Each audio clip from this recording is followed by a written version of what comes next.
नमस्कार। मेहता टॉक्स समाचार चिंतन पर आपका स्वागत है। मैं ज्ञानचंद प्रसाद मेहता। चिंतन का विषय यह है कि बिहार के पूर्व उप मुख्यमंत्री तेजस्वी यादव ने अपने आवास को खाली किया। वह आवास उप मुख्यमंत्री के लिए आवंटित हुआ था, जो 5 देश रत्न मार्ग पटना में अवस्थित है। उसी आवास में कभी बिहार के उप मुख्यमंत्री रहा करते थे स्वर्गीय सुशील कुमार मोदी जी। उसके बाद और भी उप मुख्यमंत्री हुए गए, आवास खाली किया, और वे आवास खाली किया तो आवास ही खाली किया। लेकिन समाचार यह है कि पूर्व के उप मुख्यमंत्री तेजस्वी यादव ने केवल आवास ही नहीं खाली किया, आवास को खाली कर दिया।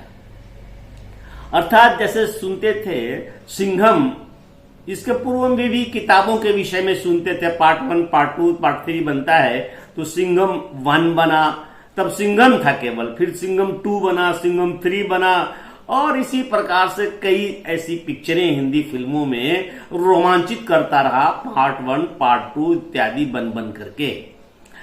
तो इसी क्रम में वो टोटी 1, जिसका वो नायक उत्तर प्रदेश में अखिलेश यादव हुआ करते थे, हिट हुआ, तो टोटी 2 भी होना चाहिए। तो टोटी 2 का कार्यक्रम संपन्न हुआ परसों, जब 5 देश रत्न मार्ग का उप मुख्यमंत्री आवास खाली हुआ। तो उसमें कहते हैं कि बहुत महंगे महंगे फर्नीचर से लेकर नलका, टूटी इत्यादि गायब है। कई ये एसी कुर्सियां बिल्कुल खाली है, जैसे कि डेरा खाली हुआ हो, किसी का वो किसी शहर से ट्रांसफर हो गया हो और अपना पूरा सामान ले गया हो, किराएदार है लेके चला गया। तो बहुत हाय तौबा मची, लेकिन इतनी हाय तौबा नहीं मच रही थी जितनी उम्मीद तेजस्वी यादव जी को रहा होगा। दरअसल जितने भी सामान गए बहुमूल्य थे, कीमती थे, चले गए। जाते वक्त ढो रहा गाड़ी को, ड्राइवर को रोका जब सिक्योरिटी ने, तो उसने श्रीमती राबड़ी देवी को फोन लगा दिया। तब बेचारा सकपकाया हुआ सिक्योरिटी के जवान ने कहा, नहीं मैडम, ऐसे ही चेक कर रहे थे। जबकि उनकी ड्यूटी है, चेक करना उनकी ड्यूटी नहीं है, बल्कि वो गलत सामानों को ले जाने से रोकना भी उनकी ड्यूटी है। लेकिन क्या करे जमाने की हालत को देखकर, सूरत अपनी भी तो बचानी है जीने के लिए।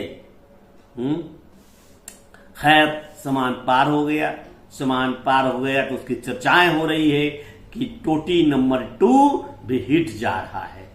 प्रचार का अच्छा साधन है। आप क्या समझते हैं कि लालू प्रसाद यादव या तेजस्वी यादव के पास इतने संसाधन, धन दौलत है कि इस बंगलों से सामान को ले जाकर के अपने घर में रखेंगे और उनकी जरूरतों को ये पूरा कर देंगे? ये हाइड्रोलिक पलंग, क्या फायदा?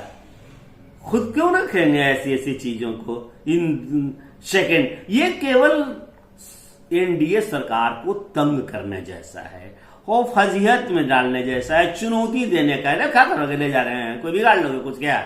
और वो लेकर क्या करेंगे? उनको कोई कमी है? अब लालू प्रसाद यादव जी का परिवार उन दिनों वाला परिवार थोड़े ही है जब कभी अपने भाई के क्वार्टर में रहते थे। अरे भाई, अब तो अच्छे खासे एक सुप्रसिद्ध राजनीतिज्ञ हैं, एक स्थापित माननीय भारत के नागरिक हैं। तो यह एक राजनीतिक स्टंट है टोटी पार्ट 2। इससे खबरों में बने रहेंगे, राष्ट्रीय चैनल पर आएंगे, बहस होगा, चर्चाएं होंगी, बस और कुछ नहीं है। और एक चुनौती है एनडीए को। क्या करोगे? लो, इतना सामान ले गए, करोगे एफआईआर कर दो, उससे क्या फायदा? सरकार की संपत्ति करोड़ों करोड़ों में लूट रहे हैं लोग, लूटा है लोगों, तो ये जो थोड़े से ले गए हैं उनको रिकवरी करवा के क्या होगा फायदा? उससे तो और इनके ही प्रचार होंगे कि देखो ये ऐसा ऐसा किया गया, हम थोड़ी ले गए थे, वो तो फलाने के यहाँ मिला, वो दुकान के यहाँ मिला, वो किसी बागीचे में मिला, वो किसी कुएं में मिला। तो ये तुम्हारी सुरक्षा व्यवस्था जाने, हम तो डेरा खाली किया था, बिल्कुल खाली करके जितने सामान थे उतना छोड़ करके, हमें क्या लेना देना? क्या जवाब देगा अगला? कोई क्या जवाब एजेंसी देगी? यही हो सकेगा हद से हद तो कि सरकार की जो संपत्ति है वो सरकार के पास वापस आ जाएगी। तो सरकार वही करे, दूसरा तो कुछ बिगाड़ नहीं सकते हैं आप किसी को। अब ऐसा कुछ कहीं है भी नहीं। बिगड़ता उसका है जिसके पास, जिसको बिगाड़ का भय होता है।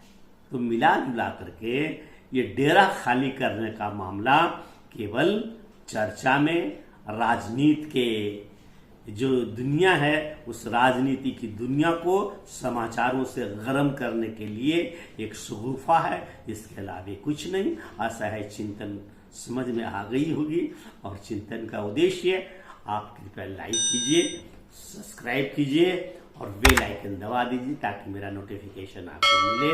और बहुत से बहुत ज़्यादा इसकी रीच पहुंचाने के लिए आप अपने व्हाट्सएप ग्रुप पर भी शेयर कीजिए। धन्यवाद, नमस्कार।